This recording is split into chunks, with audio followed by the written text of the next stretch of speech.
Question 4 is just a different way of asking you if you know your sequence of frequencies in the electromagnetic spectrum.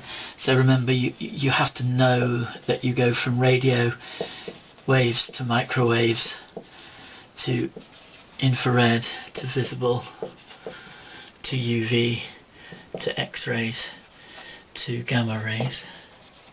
Okay, and you need to know that that corresponds to increasing frequency. So, which of these, do X-rays have a lower frequency? Well, clearly no, because they have a higher frequency. Do they travel faster in a vacuum? No. Remember, all these electromagnetic waves have the same speed of light in a vacuum, so no. Do they show diffraction and interference effects? Yeah, they do. All of these things can show diffraction and interference effects. You've seen examples of microwaves and visible, for example. You've seen both of those, but you can get them over the whole range.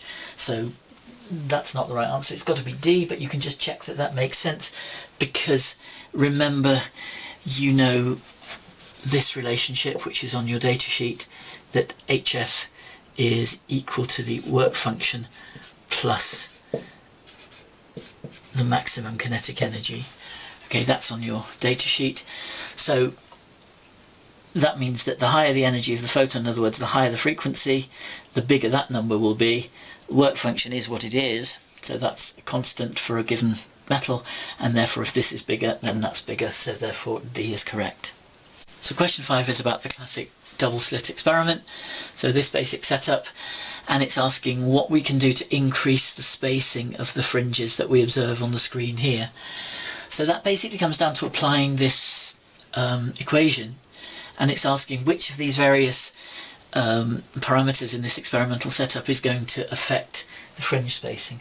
So first of all, it wants to know what happens if we increase the separation of the single slit and the double split and the double slit. In other words, what happens if we increase that distance? Well, the simple way to answer that question is to say, well, this is the equation which we use to calculate the width of the fringes, or the separation of the fringes. Okay, so this is what we're interested in. W is the fringe spacing, and that term is not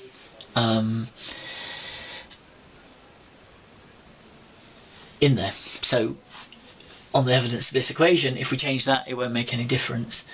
So it might affect how coherent the light is coming from these two sources, so it may affect the quality of the pattern you get, but it certainly won't affect the fringe spacing.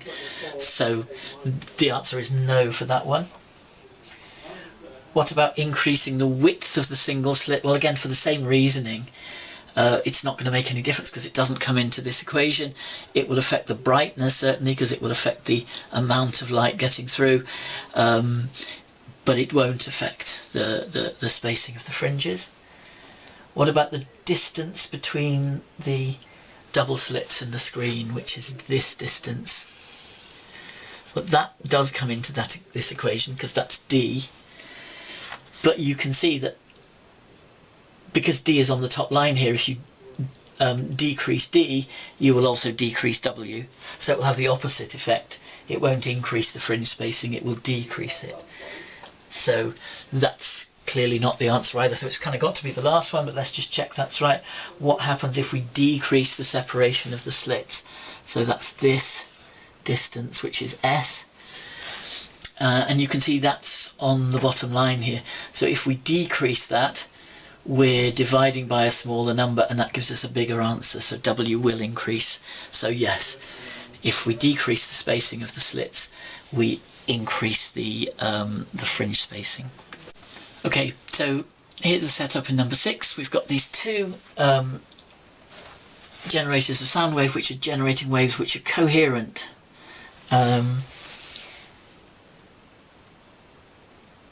And at the point where they leave here, they are in phase. But they have different path lengths to the detector, and it tells us that this one has a path length which is greater by 0.9 meters. It also tells us that the wavelength is 0.4 meters. So we have to figure out what the phase difference is going to be at the detector. So basically the extra distance that this travels is 2 1/4 wavelengths. Okay, so the extra distance travelled is 0.9 divided by 0.4, which is 2 1/4 wavelengths. So what does that mean? Well, it means obviously this is a longitudinal wave, which is difficult to draw, but if we draw a graph which shows the degree of compression as a function of distance, then we can draw something that is easier to draw. So one wavelength would be that, 2 wavelengths would be that. So remember, if the path length difference is a whole number of wavelengths, they remain completely in phase, but it's not, it's 2 1/4 wavelengths, which takes you up to there. So basically it's going to be 1/4 of a wavelength difference, and when we put that in terms of angles, remember that a whole wavelength is 360 degrees, so 1/4 of a wavelength is 90 degrees.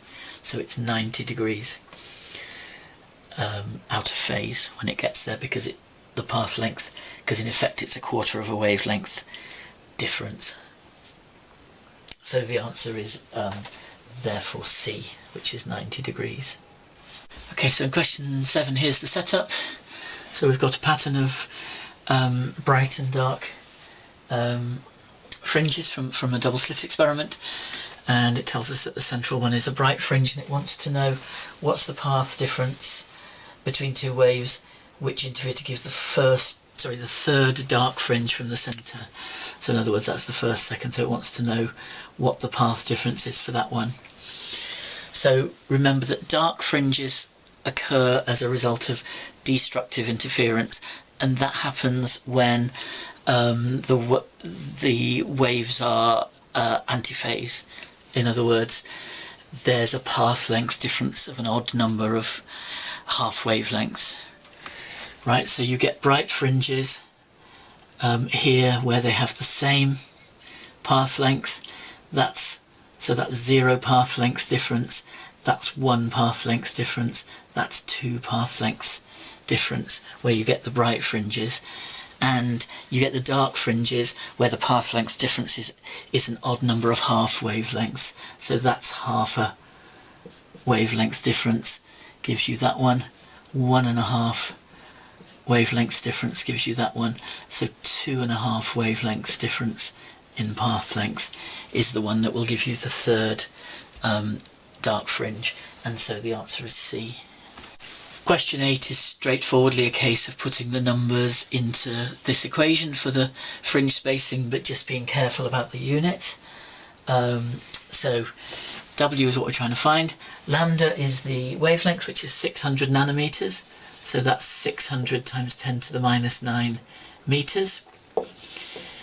D is the distance between the slits and the screen, which is 1.5 meters, so times 1.50.